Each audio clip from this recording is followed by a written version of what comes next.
Did you do that? Did you dab? No, should I? Will you Yeah, you teach do me? like this. Oh my Lord, I am here with the star of stage and screen, the lovely TRIXIE Mattel.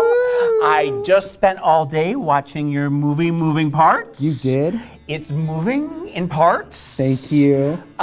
Tell me a little bit about where the title comes from. Okay, the Gaga documentary, 5'2", have you seen that? Yes. So originally the working title of this, jokingly, was gonna be 6'2". But then given that some of the material in the film ended up being heavier than anticipated. Right. We thought Moving Parts was a better sum. That song and that whole thing is about, you know, growing up and like learning to take the good and the bad. And this movie, moment to moment, it's something great, it's something awful, it's something great, it's something awful. Well, it is. You know? It's a hell of a year that it chronicles because you go up, you go down, you go up, you don't go down. There's a great scene where your mother comes to visit the show, and it was the first time she'd ever seen you perform. Yeah. And what is that like? I love, you can see in the film, that I don't want to spoil anything, but there's a part where my mom, she's so sweet, but she's like, I didn't really get a lot of it because I'm not in the lifestyle. I love that. That's such a Midwest way of saying like, I support you, but I know nothing about what you're doing. I don't get the popper jokes. I don't get the fisting jokes. I'd be more shocked if she did. Right. Do you want your mom to get the fisting joke? Because I don't. If I'm like, anyway, fisting, and my mom's like, oh yeah. Like, no thank you. Been there. Yeah. Oh my God. But you can see in the film, we have a little bit of a, not bad, but we have a little bit of a 5 paces away relationship. Mm-hmm. Neither of us are very warm and affectionate. So she liked it, but you know, she was very like, seemed like people really enjoyed it. That's her way of being like, it was great. Right. The stuff with Katya is fascinating. I think probably to everyone who watches it, you're hoping that we go there, and then you do go there. And edging. It's called emotional edging. How difficult was it to talk to Katya and say, this is going to be in the film? How do you feel about that? Was there that conversation? Oh, I still need to have that conversation. No, I'm just kidding.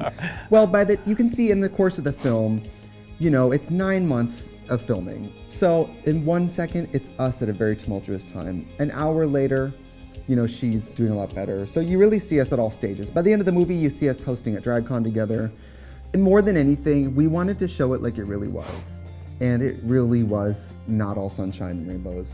And to be honest, for gay people, any LGBT people, we're all at a higher risk for mental health, substance abuse, and frankly, not having these conversations, editing things like that out of the film, exactly, is part of the problem. Yeah, yeah. I mean, I'm touring the world in this movie, and when you have one of your closest friendships up in the air, it really affects everything. It's like when you're freshly broken up with, you can't go to work, you can't eat, you can't sleep. It's just, everything is connected. Well, that's what I'm saying. It was the best year of your life, and it was the worst year of your life. It's crazy. And it to feel like you've made it through, and now you have this document of it. Is this something you're very proud of? Is this something you'd ever do again? Would you ever go through a year like this again? It's a yearbook. Uh-huh. And I mean, I've seen the documentary you're in. You watch yourself back, and you don't always feel like it's always your best moment. Right. Because of course we want to put concealer on this moment, yes, put a corset on this moment, get some Spanx on that situation, you know. But this film shows things much more real to life. And I think in drag, we're used to seeing the best lighting, the best, you know, douse it in perfume and try to sell it to people. But this movie definitely, you can smell the man under the wig sometimes in this movie, you know. How much input did you have in like the editing and the? 0. Really? I let the filmmaker and the director and the producer do all of it. They had all the conversations about me in the room because I was afraid. I don't know about making movies, but I was afraid if I was there trying to shape it or trying to micromanage it. Yes. Yes. And my boyfriend produced the film, so I knew that at the helm there was somebody on the other side of the lens that cared about me. Was looking out for you, yeah. Right. Uh-huh.